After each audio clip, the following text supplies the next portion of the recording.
Kiitos vielä tästä hienosta elokuvasta, Elina. Mä olin nähnyt sen jo ensi-illassa, sen takia mä en tähän tullut, mutta tykkäsin siitä itsekin.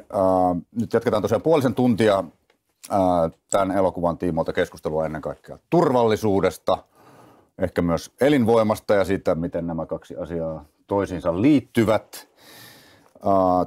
Tervetuloa Juha Ilkka, sä olet varautumisasiantuntija Huoltovarmuuskeskuksesta.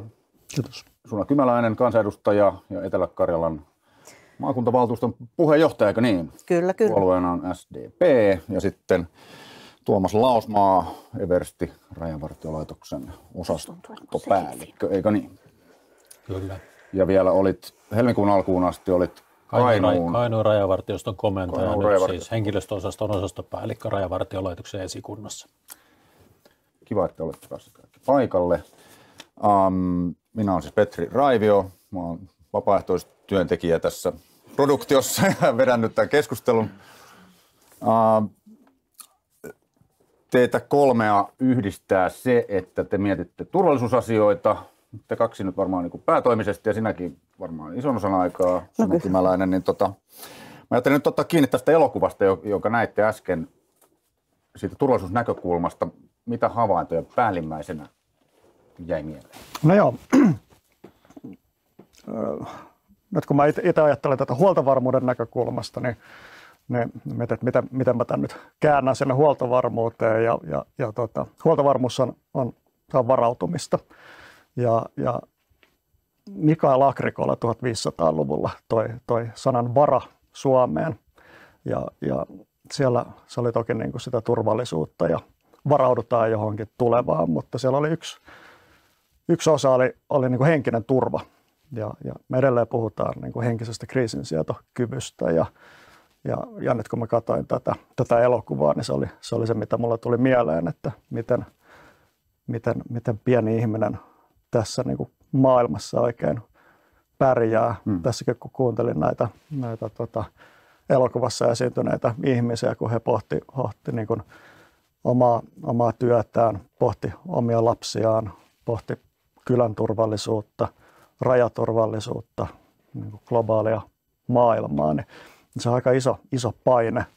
Ja jotenkin, että millä tavalla tätä nyt sitten pystytään tukemaan yhteiskunnan näkökulmasta, niin se on ehkä se, mitä mä tässä sitten tuli mieleen päällimmäisenä. Palataan niihin mahdollisiin keinoihin vähän myöhemmin, mutta Suna Kymäläinen, mitä sä ajattelit, kun näet tämän elokuvan? Niitä oli tietenkin kauhean koskettava pläjäys siltä osin, että on Rajan upseeriperheen kasvatti ja muun muassa Parikkalassa paljon aikaa niin viettänyt, kun aikanaan Rajaniemessä oli vielä niin kuin rajavartiolaitos, niin isäni oli siellä sitten myöskin päällikkönä ja ollaan vietetty useita vuosia silloin, kun esikoinen ja toinen lapsi on ollut pieniä, niin Parikkalassa sitten viikonloppuja ja lomia ja niin poispäin. Tietenkin Raja, ehkä juuri tästä taustasta liittyen, niin on aika luottavainen Rajaan ja siihen viranomaistyöhön, että en koe niin kuin tällaista niin kuin epävarmuutta tai pelkoa sen osalta, mutta ymmärrän kyllä pienien kuntien niin kuin tilannetta, että ollaan erilaisten haasteiden äärellä ja tietenkin se pitovoima näistä nuorista, että jos tuossa 10 ylioppilasta kirjoitti, niin mihin päin he suuntaavat, koska Parikkalassa itsessään ei ole sitten niin kuin jatko-opintomahdollisuuksia ja kyllä ainakin, vaikka itse nyt asun Lappeenrannassa, niin kyllä kun katsoo omia lapsia, niin kyllähän ne kauemmaksi lähtee ja siellä pariutuvat ja sinne maailmalle sitten jäävät. Että kyllä tässä, niin kuin, mutta kauniit tutut maisemat ja pieni maalaiskylä ja idylli siinä. Raja pitää, mutta jääkö sinne niitä ihmisiä? No, entäs Tuomas Lausmaa, mitkä oli mietteet, nyt ensimietteet tämän elokuvan heti? No joo, katoin sitä tietysti niin kuin oman ammattikunnan silmin ja kiinnitin huomiota niin kuin tämmöisen ehkä kovan turvallisuuden asioihin enemmän ja minun mielestä tästä elokuvasta ei huokunut semmoinen niin kuin turvattomuuden tunne, kun tarkastellaan kovaa turvallisuutta. Siinä oli se niin kuin mukava tämmöinen maalaisarki, joka on niin kuin koko rajan pituudelta. Ja sitten siinä tuli esille tämä Rajavartiolaitoksen rooli joka sitten varsinkin sanotaan sieltä Parikkalasta ylöspäin, niin korostuu muiden viranomaisten vähyyden vuoksi. Etelämpänä Rajavartiolaitoksen rooli ei ole samalla tavalla vahva kuin siitä pohjoiseen, mutta sitten sieltä tuli kuitenkin vahvasti esiin toi talous ja ihmisten huoli toimeentulosta, ja se on ehkä se, niin kuin, joka horjuttaa sitä turvallisuuden tunnetta, että niin kuin jos kiteyttäisi, niin jäi semmoinen niin kuin elämänmuodon turvallisuus, että onko sen sillä elämänmuodolla, joka on siellä rajalla, niin mikä on sen turvallisuus ja jatkuvuus. Mulla itsellä, kun mä katsoin tätä, niin pomppasi ehkä se niin kuin muutoksen äkillisyys, koska leffan alussahan oltiin perustamassa kansainvälistä rajan ylityspaikkaa Parikkalaan tai havittelemassa sellaista, kuten on jo pitkään haluttu saada. Mutta sitten kun tuli tämä hyökkäys, niin sen aseman sijaan alettiin rakentaa aitaa. Ja vähän niin kuin päinvastainen asia, jos ajatellaan tätä. Niin mitä tämän muutoksen nopeudesta nyt ajattelet? No onhan se muutos ollut valtava. Siis niin kuin tämä sulku ja se nopeus, millä se tapahtui. Mutta sitten jos heijastelee sitä tietysti tähän Parikkalan rajaylityspaikka-hankkeen pituuteen, siis että eihän siinäkään niin kuin tapahtunut semmoisia pikaisia edistymisaskelia, se oli aika hidas prosessi ja niin kuin siinä mielessä niin kuin, oliko se muutos sitten, sanotaan, että se toivo, mikä kerkesi herätä ja sitten se leikattiin nopeasti ja käännyttiin tähän aitaan, niin kyllähän se oli tietysti nopea muutos. Mitä Suna Kymäläinen on? Niin, itselläkin on poliittisena päättäjänä sormet ollut pelissä, että ollaan edistetty näitä liikenneinfrahankkeita siltä osin, että rajaa pystytään avaamaan ja olen ollut niin kuin mukana tekemässä niitä päätöksiä siltä osin, että Parikkalassa tämä raja aukeaa, niin onhan se niin kuin vähän sama kuin Saimaan kanavan sulkujen pidennyksen kanssa, että teet työtä, jolla on tarkoitus, eli se yhdessä yössä kaikki se tehty työ niin kuin meneekin uusiksi. Ja tässäkin nyt Parikkalassa on kyllä komeata liikenneliittymää ja muuta sitten olemassa, jota nyt valitettavasti ei voida sitten hyötykäyttää ainakaan tässä tarkoituksessa. Eli sinäkin olet kääntynyt nyt sitten aika lailla yli yön siitä, että isompi rajanylityspaikka tai asema sinne siihen, että rajat kiinni. No totta kai. Ja kantasi nyt, että se raja on syytäkin pitää kiinni. Kyllä. Ihan tässä tilanteessa ja suhteet eivät tule olemaan pitkään aikaa vielä normalisoituneet ja kyllä tämä on niin kuin valitettavasti Venäjän vikaa tai Venäjän hallinnon vikaa, että tässä hetkessä niin mikään ei hetkessä enää korjaudu. Tässä nyt on viitattu, niin. Joo, mä siis, mietin siinä oli tämä toimittaja, joka purkasi sitä turhautumistaan, että kuinka tässä on niin kuin kunnan strategiakin kytketty siihen, että se raja aukeaa ja kaikki ikään kuin ne rakenteet liittyy siihen, että se aukeaa ja tämä kokonaisuus rakennetaan sen päälle. Ja mun mielestä siinä oli niin kuin mielenkiintoinen analogia nyt tähän hetkeen, kun nyt tällä hetkellä pohditaan sitten Amerikkaa. Ja meillä on ihan samanlaisia pohdintoja, että mitä ihmettä, että me ollaan nyt niin kuin ajateltu, että tämä on se rakenne, millä me toimitaan. Ja nyt me ollaan ihan niin kuin kysymysmerkkinä, että mitäs tästä eteenpäin, että onko se nyt hyviksi vai pahiksi vai miten tämä toimii. Ja mä niin kuin tavoitin sitä niin kuin ajatusta siitä, että kun hän oli niin ihmeissään, että voi perkele, että mitä meni tekemään. Ja nyt on vähän sama tunnelma nyt ehkä sitten niin voisi ajatella, että matto vedetty alta.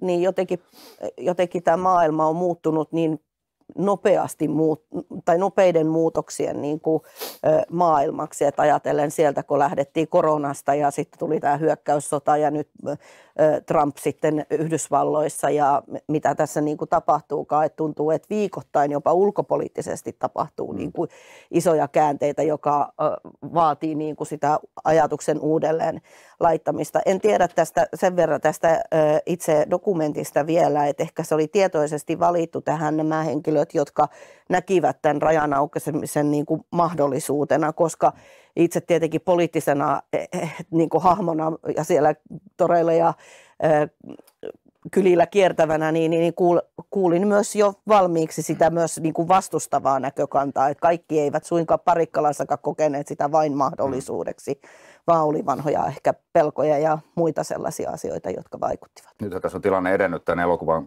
kuvaamisen jälkeen nyt sillä tavalla, että ihan viime aikoina on alettu puhua siitä, että taukoako tämä Ukrainan sota tai se Venäjän hyökkäys jollain tavalla johonkin tuli taukoon tai jotain rauhaan ja kääntääkö Venäjä esimerkiksi katseensa nyt sitten kohti näitä muita rajanaapureita.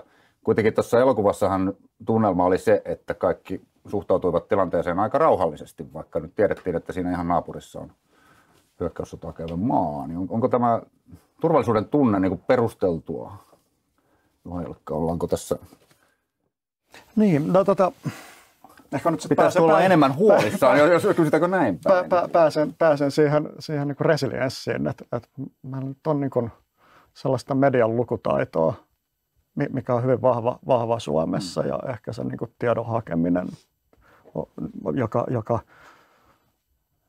joka on sellaista, niin kuin mä sanoisin, että se on niin kuin meillä varmaankin kulttuurissa ja se kulttuuri suojaa meitä tämmöiseltä ehkä niin kuin isommalta paineelta.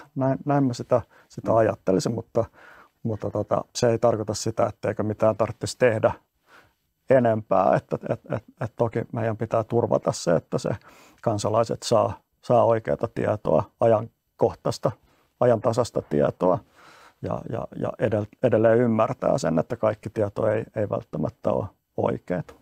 Tuomas Lausma, oikeastaan sama kysymys, että onko perusteltua olla suht kohta rauhallisin mielin siellä rajan pinnassa tässäkin maailmantilanteessa? Koska jos katsoo Euroopan karttaa, niin tämä Parikkalahan nyt on aika lailla siellä kauempaa katsottuna. No tulen sieltä Kainuun rajalta, että osaan suhteuttaa Parikkalan kartalla myös. Kyllä. Ja sanoisin näin, että ei ole tällä hetkellä niin kuin syytä pelkoon. Että ei niin kuin sotilaallisen maanpuolustuksen näkökulmasta kuin sitten näihin laittomasti maahantulijoiden näkökulmasta, että kaikki, jotka sieltä ovat tulleet, niin ovat hakeutuneet viranomaiskontaktiin oma-aloitteisesti, eikä heistä ole minkäänlaista uhkaa muodostunut rajaseudun asukkaille. No tietysti ottaa huomioon Venäjän historian ja heidän aggressiivinen käyttäytyminen tässä viime vuosina, niin toki Suomessa on syytä varautua ja niin kuin sotilaat sanoo, sitä pidäkettä rakentaa, mutta se on pitemmässä juoksussa se asia. Toki jos jonkunnäköinen tulitauko tai rauha tulee, niin se voi jossain määrin tätä aikataulua muuttaa, että miten nopeasti meidän pitää sitten niin kuin tämä pidäke luoda, mutta tällä hetkellä en näe niin kuin rajaseudun asukkaiden osalta mitään syytä tämmöiseen välittömään huoleen. Et enemmän kysymys on isoista poliittisista kysymyksistä ja kansakunnan varautumisesta. Ja kyllähän siinä niin kuin nähtiin ja muisteltiin siinä elokuvassakin, niin kaikenlaisia vaiheita on nähty tässä vuosien varrella, että tämäkin on tietysti totta. Mutta mä haluan vielä vähän keskustelua tähän elinvoima-asiaan, joka tuli tuossa jo mainittua aluksi tai siihen suuntaan. Tuossa se oli nimittäin tämän leffan se ehkä toinen teema tai ehkä päällimmäinenkin teema, joka liittyy myös turvallisuuteen. Suomen hallitus on hiljattain tuottanut tällaisen Itä-Suomi-ohjelman luonnoksen, jossa lukee, että itäisen Suomen ja raja-alueiden pitäminen elinvoimaisena edistää koko Suomen turvallisuutta.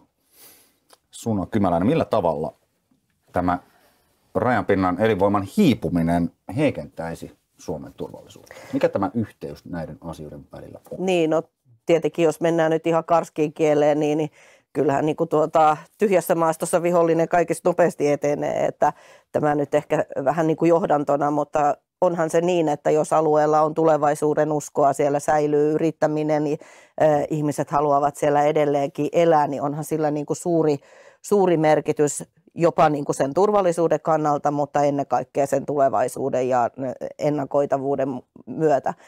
Viime hallitus jo teki valtiosihteereiden työryhmän myötä niin Itä-Suomi-ohjelman ja nyt valitettavasti tämä uusi hallitus halusi tehdä jälleen yhden uuden Itä-Suomi-ohjelman, eli tässä vaiheessa niin ollaan käytetty valtavasti vuosia Itä-Suomi-ohjelman tekemiseen ja siitä puhumiseen, mutta vielä ne käytännön toimet on kovin niin kuin vaatimattomia, että nyt tarvittaisiin niin kuin konkreettisia oli se sitten laajakaistojen rahoittamista, jotta etätyöskentely mahdollistuisi tai tulisi juuri sen huoltovarmuuden kannalta turvallisuuden tunnetta, että viestimet toimii ja niin poispäin. Paperia on tuotettu, mutta miten just huoltovarmuuden kannalta kysyn oikeastaan vähän tätä samaa, että onko siellä väliä, että asuuko siellä ihmisiä, onko siellä elinvoimaa, onko siellä niinku yritystoimintaa ja kaikkea tätä? Niin, no, jos ajattelee vaikka tilannekuvan kannalta, niin eihän meillä ole minkäännäköistä tilannekuvaa sieltä, jos ei siellä on niin kuin elämääkään. Että se on keskeistä se viranomaisten ja sitten niiden asukkaiden symbioottinen suhde siinä, että se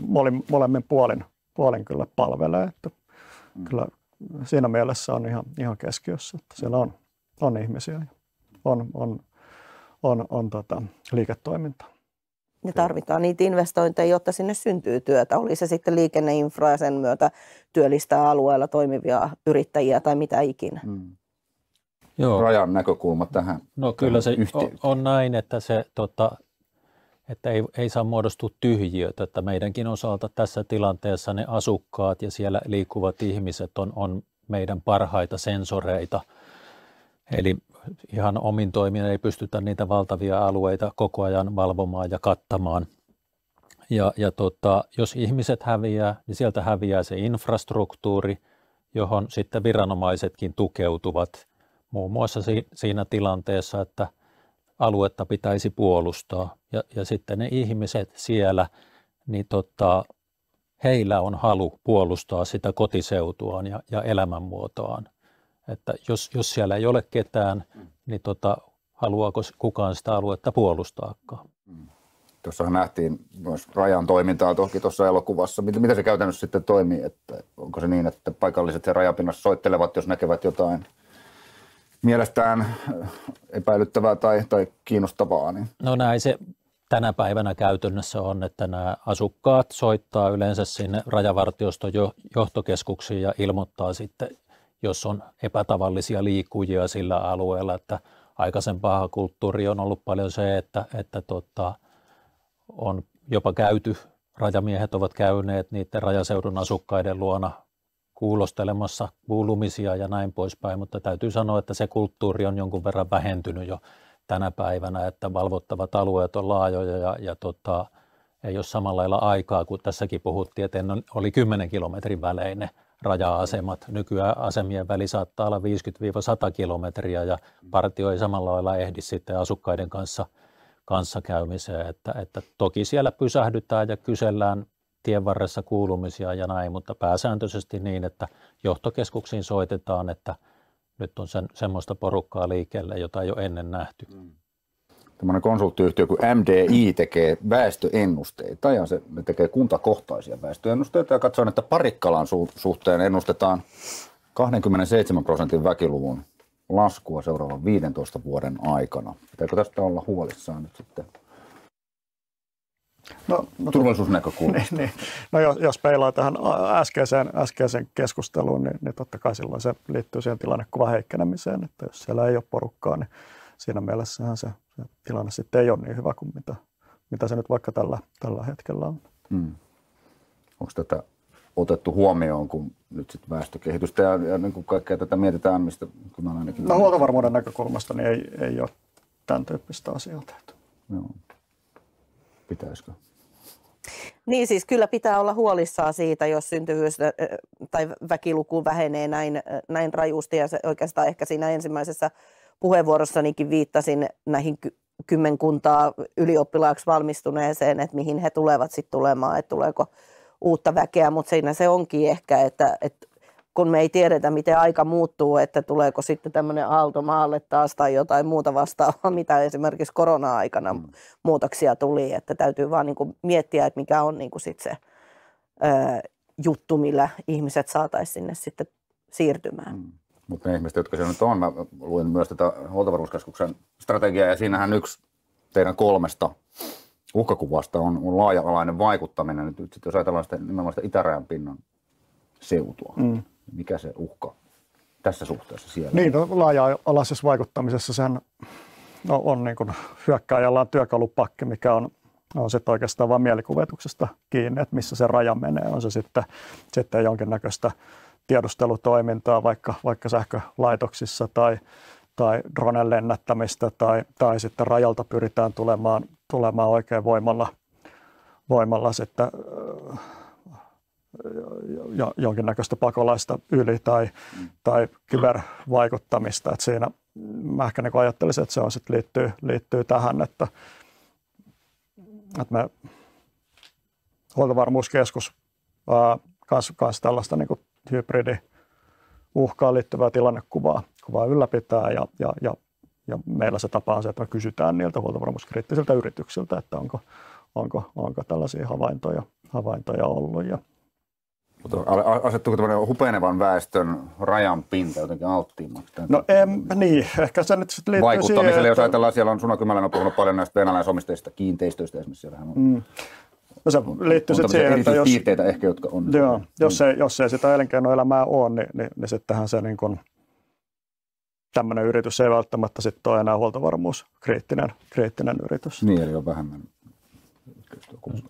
Tähän kysymykseen, että onko se jotenkin niin kuin alttiimpi vaikutukselle, niin varmaan on siinä mielessä, että sieltähän katoo ne palvelut ja viranomaistoiminnot usein, kun kylä kuihtuu, sieltä lähtee palvelut ja viranomaistoiminnat pois, jolloin sitten se kylä tai yhteisö on alttiimpi vaikutukselle ja infrastruktuuri on vähäisempi, eli sanotaan nyt vaikka vesihuolto tai sähköhuolto saattaa olla niin kuin yhden johdon varassa ja siihen vaikuttamalla niin saadaan sitten ikään kuin joku alue niin katkaistua palvelut sieltä, saadaan sidottua viranomaisten voimat siihen, että se niin kuin yhteisöä pystytään tukemaan sinne ja sitten tällaisella niin kuin tempulla saadaan aika iso mediavaikutus, vaikka puhuttaisiin kohtuupienestä yhteisöstä. Eli saadaan horjutettua turvallisuuden tunnetta sekä siellä kohteessa, mutta mediavaikutuksen kautta laajemmalle yleisölle ja siinä mielessä niin kuin tämmöistä työkalupakkia voitaisiin käyttää tämmöiseen yhteisöön. No tässä on nyt, jos mennään nyt näin vähän niin kuin tosiaan vielä tähän ratkaisuasiaan, että miten näitä pulmia voitaisiin ratkaista. On tämä elinvoimakysymys ja sitten tämä turvallisuus, tavallaan eräänlainen haaste. No turvallisuuskysymystä hallitus on pyrkinyt ratkomaan sulkemalla sen tosiaan sen rajan, ryhtymällä nyt rakentamaan tätä aitaa, joka tuli tuossa jo aiemmin mainittua. Mikälainen se tilanne siellä rajan takana on? Mitä tiedämme nyt siitä? No, tällä hetkellähän rajatilanne on kohtuu rauhallinen. Välitöntä uhkaa tämmöisestä välineellistetystä tai laajamittaisesta laittomasta maahantulosta ei ole. Ja niin kuin meidän arvio on, että tämmöisiä potentiaalisia maahantulijoita on suuremmissa kaupungeissa. Ja jos niin kuin tämmöinen mahdollisuus päästä EU-alueelle jossain aukeaa, niin sitten se on kuin itseään ruokkiva ilmiö. Eli ensimmäiset kun pääsee tulemaan maahan, niin sen jälkeen se tieto leviää sosiaalisessa mediassa tai muita kanavia pitkin ja sen jälkeen se ilmiö lähtee itsestään kiihtymään. No tällä hetkellä tuo Venäjän rajavartiopalvelu kuitenkin on huolehtinut siitä, että tuolta maastorajan yli ei tule laittomia rajan ylittäjiä ja tässä mielessä tilanne on rauhallinen. Ei ole muutosta. Pitääkö meidän nyt sitten lähteä, tämä liittyy siis elinvoimaan siinä mielessä, että se raja on kiinni, toki niin kuin elokuvasta nähtiin, niin sehän on niin kuin liiketoiminnalle haitallista ja monelle elinkeinoille haitallista siellä suunnalla, mutta että pitääkö meidän Suna Kymäläinen lähteä nyt siitä, että paluuta siihen entiseen ei ole näköpiirissä ollenkaan, että lähdetään siitä, että raja on enemmän tai vähemmän suljettu. Niin, sitä jo tuossa edeltävässä puheenvuorossakin totesin, että se ei ole lähitulevaisuutta, että palattaisiin entiseen. Että kyllä nyt tässä hetkessä on niin kuin katsottavaa eteenpäin ja mietittävä, mitkä on ne keinot. Ja tässä tietenkin hallitukselta on lupa huutaa toimenpiteitä. Yksi niistä kriittisimmistä on nimenomaan se, että Parikkalan alueellakin on isoja kyliä tai isoja alueita, joissa ei, kun nyt tätä 4G-verkkoa puretaan, jossa ei viestimet toimi kunnolla. Tämä olisi niin kuin semmoinen yksi konkreettisimpia tekijöitä, että jos ei edes hätäpuhelut toimi tai lääkäri tai soitot tai muut vastaavat, mutta joka tapauksessa niin kuin tässä omaa turvallisuutta ainakin lisää se, että meillä on hyvin Suomessa varauduttu ja sitä tehdään monin tavoin. Se, että raja on yksi kiinni, mutta esimerkiksi nyt tuli juuri keskustelusta eduskunnassa, jossa tätä kiinteistöjen myyntiä nyt pyritään rajoittamaan venäläisille sitten totaalisesti. Mutta maakunnan tasolla, kun tehdään suunnitelmia, toki siellä paperia tehdään sielläkin, niin onko niiden siellä papereiden lähtökohta se, että tämä raja ei tule aukeamaan, että meidän pitää tarjota alueena sillä tavalla, että ei luoteta siihen, että Venäjältä tulee rahaa tai matkailijoita tai mitään. Valitettavasti tällä hetkellä tämä on tosiasia, jonka meidän pitää elää ja me tarvitaan siihen hallitukselta apuja, mutta me tarvitaan myöskin EU-tasolta. Että pitää muistaa, että nämä pakotteet on EUn yhteiset, jotka nimenomaan syö sitä raja-alueen yrittäjien elinvoimaisuuden mahdollisuuksia, että sen takia tässä niin kuin kovasti ollaan pyytämässä ja kauniita puheita ollaan saatu, mutta toivotaan, että saataisiin myös konkretiaa. Juha Hilkka, näinkö se on, että pitää lähteä siitä, että tämä nykyisen kaltainen tilanne jatkuu? No näin varmasti, kun en mä ainakaan näe tässä mitään niin vaihtoehtoja sille, että kyllä niin kuin hallitus on linjannut, niin tällä varmasti mennään. No, mä haluan tuoda tähän keskusteluun vielä Keskustan nuoret, joka hiljattain ehdotti, että Saimaan kanava kaivettaisiin kokonaan Suomen puolelle.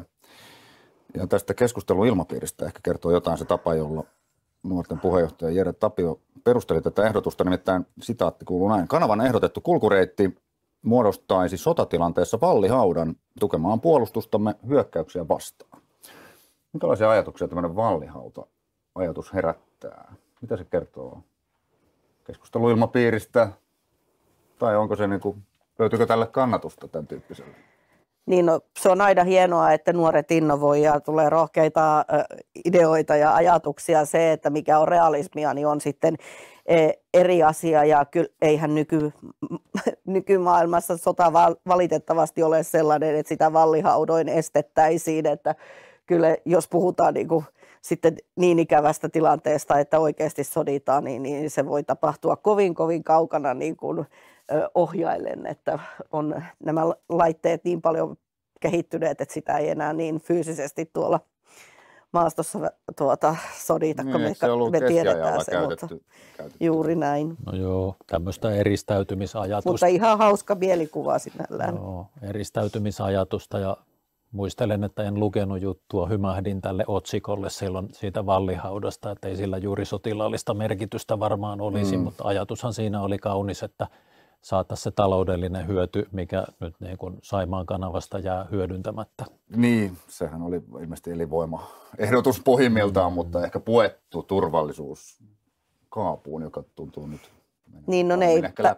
ei välttämättä monestikaan sulje toisiaan pois, että turvallisuus ja elinvoima niin kulkee käsi kädessä. Mutta loppuun vielä kierros ja palataan vähän tämän elokuvan tunnelmiin. Mitä maailmassa pitäisi tapahtua, että tämä ajatus Parikkalan kansainvälistä rajan ylityspaikasta heräisi jälleen henkiin?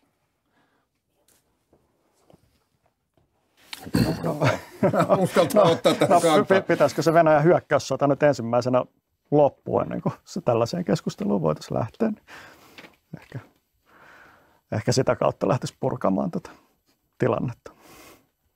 Niin, kyllä se niin on, että sota Ukrainassa täytyy päättyä ja sen sodan hinta täytyy olla myöskin Ukrainan kannalta niin kuin kohtuullinen ja järkevä. Että se oli Venäjä, joka hyökkäsi Ukrainaan, että ei menetetä alueita, mutta kyllä tässä on niin kuin vakavat jäljet tällä hyökkäyssodalla sen jälkeisellä ollut, että en ole niin varma, että onko Parikkalassakaan henkistä tahtotilaa kuinka pian, että tämä raja aukeaisi. Tuomas Lausmaa vielä. No joo, presidentti taisi todeta muutama päivä sitten, kun häneltä kysyttiin, että avaako Suomi keskusteluyhteyden Venäjään, että varmaan joskus vielä avaa, mutta se hetki ei ole vielä nyt. Ja varmaan näin niin kuin tulee joskus tulevaisuudessa käymään, että keskusteluyhteys aukeaa ja rajanylityspaikatkin joskus tulevaisuudessa aukeavat, mutta aika paljon pitää vettä virrata Vuoksessa ennen kuin sitten rajaylitysmäärät ovat sellaisia, että Parikkalan rajaylityspaikalle on valtakunnallisesti tarkastellen tarvetta. Et ymmärrän toki niin kuin parikkalaisten näkökulman siinä, että olisi tärkeää saada se sinne, mutta sitten kun tarkastellaan viranomaisresurssien ja muiden kautta, niin varmaan se ensisijaisesti se tapahtuu se liikenne sieltä, missä infrastruktuuri on jo olemassa. Näihin sanoihin päättyy tämä keskustelu. Kiitos paljon Tuomas Lausmaa, Suna Kymäläinen ja Juha Ilkka. Kiitos. Kiitos. Hyvä yleisö.